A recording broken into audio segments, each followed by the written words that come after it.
ಕರ್ನಾಟಕದಲ್ಲಿರುವಂತ ಕನ್ನಡಿಗರನ್ನ ತುಳಿಯೋದು ಬೆಳೆಯಕ್ ಬಿಡದಿರ ಇರುವಂತದ್ದು ಬಡವ್ರ ಮನೆ ಮಕ್ಕಳನ್ನಂತ ಬೆಳಿಲೇಬಾರ್ದು ಅಂತ ಹೇಳಿ ಅವ್ರನ್ನ ತುಳಿಯುವಂತ ಕೆಲಸ ಮಾಡುವಂತ ರಾಕ್ಷಸರು ನಮ್ಮ ಕನ್ನಡಿಗರಲ್ಲೇ ಇದ್ದಾರೆ. ಎಸ್, ಕರ್ನಾಟಕ ರಕ್ಷಣಾ ವೇದಿಕೆಯ ಜಿಲ್ಲಾಧ್ಯಕ್ಷ ಆದಂತ ಬೆಂಗಳೂರು ನಗರ ಜಿಲ್ಲಾಧ್ಯಕ್ಷ ಆದಂತ ಧರ್ಮರಾಜ್, ನಿಮ್ಮ ಪೋಸ್ಟ್ ನೋಡಿದೆ. ನೀವು ಕನ್ನಡ ಪರ ಹೋರಾಟಗಾರನ. ಬಿಗ್ ಬಾಸ್ ರಿಯಾಲಿಟಿ ಶೋ ಒಂದು ಮನೋರಂಜನೆ ಕಾರ್ಯಕ್ರಮ, ಆಟವನ್ನಾಗಿ ನೋಡಿ ಅಂತ ಹೇಳಿದಂತ ಧರ್ಮರಾಜ್ ಅವರು ಕನ್ನಡ ಶಾಲೂನ ಹಾಕೊಂಡು ಪ್ರಮೋಷನ್ ಮಾಡೋದಕ್ಕೆ ಇಳಿದಿದ್ದಾರೆ. ನೀವು ವ್ಯಕ್ತಿಯನ್ನ ಬೆಂಬಲಿಸ್ಕೊಳ್ಳಿ, ಆದ್ರೆ ನಮ್ಮ ಕನ್ನಡ ಶಾಲೂನ ದುರುಪಯೋಗ ಮಾಡುವಂತ ಕೆಲಸ ಮಾಡಕ್ ಹೋಗ್ಬೇಡಿ. ಬಿಗ್ ಬಾಸ್ ರಿಯಾಲಿಟಿ ಶೋ ಒಳಗೆ ಇರೋರು ಹೊರ ರಾಜ್ಯದಿಂದ ಬಂದಿರುವಂತ ವ್ಯಕ್ತಿಗಳಲ್ಲ. ಬಿಗ್ ಬಾಸ್ ರಿಯಾಲಿಟಿ ಶೋ ಒಳಗೆ ಇರೋದು ಕನ್ನಡಿಗರೇ. ಮಿಂಟೋ ಆಸ್ಪತ್ರೆಯಲ್ಲಿ ಹೋರಾಟ ಮಾಡಿ ಅನೇಕ ಜನರಿಗೆ ಸರ್ಕಾರದಿಂದ ಅನುದಾನ ಕೊಡಿಸಂತ ನಿಮ್ಮ ಗೌರವ ಅಧ್ಯಕ್ಷ ಅಂತ ಹೇಳ್ಕೊಂಡಿದ್ದೀರಲ್ಲ, ಮಿಂಟೋ ಆಸ್ಪತ್ರೆ ವಿರುದ್ಧ ಹೋರಾಟ ಮಾಡಿದ್ ಬರೀ ನಿಮ್ಮ ಗೌರವ ಅಧ್ಯಕ್ಷೆ ಮಾತ್ರನ? ಜೊತೆಲಿದ್ದಂತ ಅವ್ರ ಜೊತೆ ಕೂತಂತ ಮಹಿಳೆಯರಿಗೆ ಹೋರಾಟ ಮಾಡಿಲ್ವಾ? ಕೇಸ್ ಹಾಕ್ಸ್ಕೊಂಡಿಲ್ವಾ? ಸರ್ಕಾರ ದುಡ್ಡು ಕೊಟ್ಟಿದ್ದು ಹೌದು, ಹಾಗಂತ ನಿಮ್ಮ ಗೌರವ ಅಧ್ಯಕ್ಷೆ 150 ಮನೆ ಬಾಡಿಗೆ ದುಡ್ಡಲ್ಲಿ ಏನು ಕೊಟ್ಟು ಅವ್ರನ್ನ ಉಳಿಸುವಂತ ಕೆಲಸ ಮಾಡಿಲ್ವಲ್ಲ? ಹೌದು, ನೀವೆಲ್ಲ ನಾಡು ನುಡಿ ಪರ ಹೋರಾಟಗಾರರು ಅಂತ ಹೇಳುವಂತವ್ರು ಎಷ್ಟು ಜನ ಈ ನಾಡಿನ ಹೆಣ್ಣು ಮಕ್ಕಳ ಮೇಲೆ ಅತ್ಯಾಚಾರ ದೌರ್ಜನ್ಯ ಆದೋ ಇದೇ ಕನ್ನಡ ಶಾಲೂನ ಹಾಕೊಂಡು ಬೀದಿಗಿಳಿದು ಎಷ್ಟು ಜನ ನೀವೆಲ್ಲ ಹೋರಾಟ ಮಾಡಿದ್ದೀರಾ? ಎಲ್ಲ ಇದ್ದ ಕಡೆ ನೊಣ, ಸಕ್ರೆ ಇದ್ದ ಕಡೆ ಇರುವೆ ಅಂತ ಹೇಳ್ತಾರಲ್ಲ, ಆ ತರ ನೀವು ಕನ್ನಡ ಶಾಲುವನ್ನ ದುರುಪಯೋಗ ಮಾಡ್ಕೊಳ್ತಾ ಇರುವಂತ ಕನ್ನಡಿಗರು ನೀವೆಲ್ಲಾರು. ಅಂಡ್ ಕನ್ನಡ ನಾಡಲ್ಲಿರುವಂತವ್ರಿಗೆ ಎಷ್ಟೋ ಜನಕ್ಕೆ ಉದ್ಯೋಗ ಇಲ್ಲ, ಎಷ್ಟೋ ಜನಕ್ಕೆ ನೆಲ ಇಲ್ಲ. ಆದ್ರೆ ತಾವೇನ್ ಮಾಡ್ತಾ ಇದ್ದೀರಾ? ಧರ್ಮರಾಜ್ ಅವರೇ ಕನ್ನಡ ಹೋರಾಟಗಾರ ಅಂತ ಹೇಳ್ಕೊಂಡು ಹೊರ ರಾಜ್ಯದ ಕಾಮುಕನನ್ನ ತಂದು ಬೆಂಬಲಿಸ್ತಾ ಇರುವಂತ ಧರ್ಮರಾಜ್, ಕೇರಳದ ಕಾಮುಕ 16 ಜನನ ಮದ್ವೆ ಆಗಿ 16 ಜನ ಹೆಣ್ಣು ಮಕ್ಕಳಿಗೆ ಮಕ್ಕಳು ಕೊಟ್ಟು ಬಂದಿರುವಂತವನ್ನ ಜೊತೆಲಿ ಇಟ್ಕೊಂಡು BBC ನ್ಯೂಸ್ ಅಂತ ಮಾಡ್ಕೊಂಡು ಹೆಣ್ಣು ಮಕ್ಕಳಿಗೆ ಸೆಟಲ್ಮೆಂಟ್ ಮಾಡಿಸಿ ಹೆಣ್ಣು ಮಕ್ಕಳ ಜೀವನ ಹಾಳು ಮಾಡಿ ತನ್ನ ಜೊತೆಲಿ ಕೇರಳದ ಕಾಮುಕನನ್ನ ಇಟ್ಕೊಂಡು ನೀವು ಬೆಂಬಲಿಸ್ತಾ ಇರೋದು ಕನ್ನಡಿಗರನ್ನ, ಅಥವಾ ಹೊರ ರಾಜ್ಯದ ಕಾಮುಕನನ್ನ ಜೊತೆಲಿ ಇಟ್ಕೊಂಡು ಬೆಳೆಸ್ತಾ ಇರೋರು ನೀವು ಕನ್ನಡಿಗರ? ನಾಡು ನುಡಿ ಭಾಷೆಗೋಸ್ಕರ ನೀವು ಒಬ್ರೆಲ್ಲ ಹೋರಾಟ ಮಾಡೋದು. ನಾಡು ನುಡಿ ಭಾಷೆ ಅಂತ ವಿಚಾರಕ್ಕೆ ಬಂದ್ರೆ ಇಡೀ ರಾಜ್ಯವೇ ಸದ್ದಾಗುತ್ತೆ. ನಮ್ಮ ಭಾಷೆ ಅಂತ ಹೆಮ್ಮೆ ಪಡ್ತೀರಿ.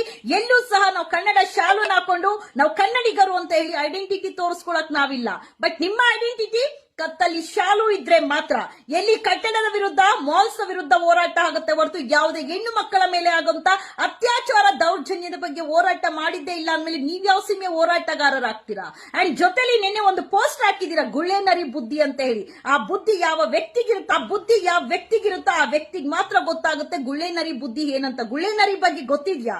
ಗೊತ್ತಿರುವಂತ ವ್ಯಕ್ತಿ ಈ ರೀತಿ ಪೋಸ್ಟ್ಗಳು ಹಾಕೋದಿಲ್ಲ. ಇಲ್ಲಿ ಬಗ್ಗೆ ರಕ್ಷಿತರ ಬಗ್ಗೆ ತೇಜೋದೆ ಮಾನಹಾನಿ ಮಾಡುವಂತ ಕೆಲಸ ಮಾಡಿದ್ರಿ. ಯಾಕೆ? ಅವ್ರು ಕನ್ನಡಿಗರಲ್ವಾ? ಬಿಗ್ ಬಾಸ್ ರಿಯಾಲಿಟಿ ಶೋ ಅದು ಒಂದು ಮನೋರಂಜನೆ ಕಾರ್ಯಕ್ರಮ ಅಂತ ಹೇಳಿದಂತ ಧರ್ಮರಾಜ್ ಅವರೇ, ಅಲ್ಲಿರೋರು ಎಲ್ಲರೂ ಕನ್ನಡಿಗರು. ಯಾರೇ ಗೆಲ್ಲಲಿ ನಮ್ಮ ಕರ್ನಾಟಕಕ್ಕೆ ಒಂದು ಹೆಮ್ಮೆ ಅನ್ನುವಂತ ಮನಸ್ಸಿರ್ಬೇಕು ಹೊರತು ಸ್ವಾರ್ಥಿ ಆಗಿರಬಾರ್ದು. ಹೋರಾಟಗಾರ್ತಿ ನಿಮ್ಮ ಅಶ್ವಿನಿ ಗೌಡ ಒಬ್ರೇ ಅಲ್ಲ, ಎಷ್ಟೋ ಕೇಸಸ್ ಹಾಕೊಂಡು ಹೋರಾಟ ಮಾಡಿರುವಂತವ್ರು ಅನೇಕ ಮಹಿಳೆಯರಿದ್ದಾರೆ ನಮ್ಮ ರಾಜ್ಯದಲ್ಲಿ. ಬಟ್ ನೀವು ಬಿಗ್ ಬಾಸ್ ರಿಯಾಲಿಟಿ ಶೋಗೆ ನಮ್ಮ ಕನ್ನಡ ಶಾಲುನ ಇಟ್ಕೊಂಡು ಪ್ರಚಾರಕ್ಕೆ ಉಪಯೋಗಿಸ್ಕೊಳ್ತಾ ಇದೀರಲ್ಲ, ಕನ್ನಡ ಶಾಲುನ. ನಾಚಿಕೆ ಆಗಲ್ವಾ ನಿಮಗೆ? ಕನ್ನಡ ಶಾಲುನ ಇಟ್ಕೊಂಡು ಕಟ್ಟಡಗಳ ವಿರುದ್ಧ ಹೋಗ್ತೀರಾ, ಸೆಟಲ್ಮೆಂಟ್ ಮಾಡ್ಕೊಳ್ಳೋ ಕೆಲಸ ಮಾಡ್ತೀರಾ, ಮಾರ್ವಾಡಿಗಳ ಹತ್ರ ಹೋಗಿ ಸೆಟಲ್ಮೆಂಟ್ ಮಾಡ್ಕೊಳ್ಳೋಂತ ಕೆಲಸ ಮಾಡ್ತೀರಾ. ಇವತ್ತು ಕನ್ನಡ ಶಾಲುನ ಇಟ್ಕೊಂಡು ಬಿಗ್ ಬಾಸ್ಗೂ ಸಹ ನೀವೇ ಸೆಟಲ್ಮೆಂಟ್ ಮಾಡ್ಕೊಂಡು ನಿಮ್ಮ ಗೌರವ ಅಧ್ಯಕ್ಷನ ಉಳಿಸ್ಕೊಳ್ಳೋದಕ್ಕೆ ಕನ್ನಡ ಶಾಲುನ ದುರುಪಯೋಗ ಮಾಡ್ತಾ ಇದೀರಲ್ವಾ? Shame on you people.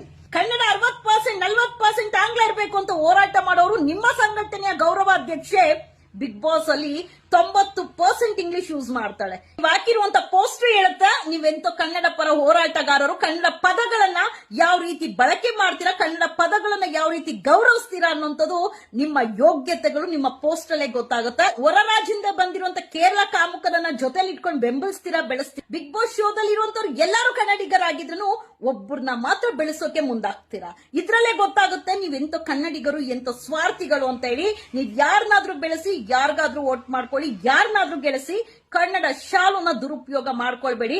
Kannada shawl big boss ಪ್ರಮೋಷನ್ಗೆ ಪ್ರಚಾರಕ್ಕಿಲ್ಲ. ಕಿಚ್ಚೋ Sudeep ಅವ್ರ ಬಗ್ಗೆ ಮಾತಾಡಕ್ಕೆ ಹೋಗಬಾರ್ದು. ನಾವೆಲ್ಲರೂ ಮಾತಾಡಿದ್ರೆ ಅವ್ರ ಅಭಿಮಾನಿಗಳು ಎದೋಳ್ತಾರಲ್ವಾ, ಅವ್ರ ಅಭಿಮಾನಿಗಳ ಮೇಲೆ ಆಡಿಟರ್, ಪೆಟ್ರೋಲ್ ಬಂಕ್ ಮ್ಯಾನೇಜರ್ ನೋಡಿದ್ರಲ್ಲ, ಅವ್ರ ಬಗ್ಗೆ ಮಾತಾಡಕ್ಕೆ ಹೋಗ್ಬಾರ್ದು, ಪ್ರಶ್ನೆನೇ ಮಾಡಬಾರ್ದು. ಕ್ಲಾಸ್ ಅಂಡ್ ಮಾಸ್ ಫ್ಯಾನ್ಸ್ ಎದೋಳ್ತಾರೆ, ಹುಷಾರಾಗಿರ್ರಿ. ಮಾತಾಡಕ್ ಮುಂಚೆ ಅವ್ರು ಏನೇ ತಪ್ಪು ಮಾಡ್ಲಿ, ಎಸ್ ಕ್ಯಾಟಗರಿ ಅಂದ್ರೆ ಸಿಲ್ಲಿ ಅಂತ ಬಂದು ಆನ್ಸರ್ ಮಾಡ್ತಾರೆ. ಅಶ್ವಿನಿ ಗೌಡ ಬಗ್ಗೆ ಏನೇ ಮಾತಾಡ್ಲಿ ಅದಕ್ಕೆ ಉತ್ತರ ಕೊಡಕ್ಕೆ ಸುದೀಪ್ ಅವರು ಸಿದ್ಧವಾಗಿರ್ತಾರೆ. ಅದೇ ಒಬ್ಬ ಬಡವ ತಪ್ಪು ಮಾಡ್ಲಿ, ಗರ್ಜಿಸುವಂತ ಸುದೀಪ್ ಅವರು ಅಶ್ವಿನಿಗೆ ಪ್ರಶ್ನೆ ಮಾಡುವಂತ ದಮ್ಮು ತಾಕತ್ತೆ ಇರೋದಿಲ್ಲ. ಅಭಿನಯ ಚಕ್ರವರ್ತಿ ಅಂತ ಹೇಳಿ ಟೈಟಲ್ ಕೊಟ್ಟಿರೋದು ಕರವೇ ಅಲ್ವಾ? ಸೊ ಬಿಟ್ಕೊಡಕ್ ಸಾಧ್ಯನಾ? ಈ ಸಲ ಕರವೇ ಗೌರವ ಅಧ್ಯಕ್ಷನ ಉಳಿಸ್ಕೊಳಕ್ಕೆ ಕನ್ನಡ ಶಾಲುನ ದುರುಪಯೋಗ ಮಾಡ್ತಾ ಇದ್ದೀರಲ್ವಾ? ಕನ್ನಡ ಶಾಲು ಎಲ್ಲೆಲ್ಲಿ ರೋಲ್ ಕಾಲ್ ಮಾಡಿದ್ರೋ ಇವರೇ ಹಣ ಕೊಟ್ಟು ಇವರೇ ಕಮಿಟ್ ಆಗಿದ್ದಾರೆ ಅಂದ್ರೆ ತಿಳ್ಕೊಳ್ಳಿ. ಬಡವ್ರ ಮನೆ ಮಕ್ಕಳನ್ನ ಬೆಳೆಯಕ್ಕೆ ಇಂತ ಹೊಟ್ಟೆ ತುಂಬಿರುವಂತ ರಾಕ್ಷಸರು ಬಿಡ್ತಾರ? ಬೆಳಿರೋ ಬೆಳಿರೋ ಬೆಳಿರೋ ಅಂತೀರ. ಇಂತ ರಾಕ್ಷಸರು ಹೋಗಿ ಎಲ್ಲಿಂದ ಬೆಳೀತಾರೆ? ಕನ್ನಡಿಗರಿಗೆ ಉದ್ಯೋಗ ಕೊಡ್ರೋ ಬೆಳೆಸ್ರೋ ಅಂತಾರೆ. ಕನ್ನಡಿಗರನ್ನ ತುಳಿಯೋದಕ್ಕೆ ಕನ್ನಡ ಹೋರಾಟಗಾರರು ಅಂತ ಹೇಳ್ಕೊಂಡಿರುವಂತ ಅನೇಕ ಇಂತ ಕನ್ನಡಿಗರು ಇದ್ರೆ ಎಲ್ಲಿ ಬೆಳೆಸ್ತೀರಾ ನೀವೆಲ್ಲಾರು? ರಿಯಾಲಿಟಿ ಶೋ ತರ ಧರ್ಮರಾಜ್ ಅವರೇ, ರಿಯಾಲಿಟಿ ಶೋ ತರ ನೋಡಿ. ಕನ್ನಡ ಶಾಲುನ ದುರುಪಯೋಗ ಮಾಡ್ಕೊಳಕ್ ಹೋಗ್ಬೇಡಿ. ಕನ್ನಡ ಶಾಲು ಬರೀ ನಿಮ್ಮ ರಕ್ಷಣಾ ವೇದಿಕೆಗೆ ನಿಮಗ್ ಮಾತ್ರ ಅಲ್ಲ, ಕನ್ನಡಾಂಬೆ, ಕನ್ನಡ ಶಾಲು, ಕನ್ನಡ ಪದ, ಕರ್ನಾಟಕ ಪ್ರತಿ ಒಬ್ಬ ಕನ್ನಡಿಗನ ಆಸ್ತಿ ಅನ್ನೋದು ಮರಿಬೇಡಿ. ನಿಮಗೊಬ್ಬರಿಗೆ ಸೀಮಿತವಾಗಿಲ್ಲ ಕನ್ನಡ ಕರ್ನಾಟಕ ಅನ್ನುವಂಥದ್ದು. ಹೋರಾಟ ಮಾಡಿ, ಒಳ್ಳೆ ವಿಚಾರದ ಬಗ್ಗೆ ಹೋರಾಟ ಮಾಡಿ, ಪ್ರಚಾರಕ್ಕೆ ತಕ್ಕಂತೆ ವಿಚಾರಗಳನ್ನ ತಗೊಂಡು ನಿಮ್ಮ ಗರ್ಜನೆ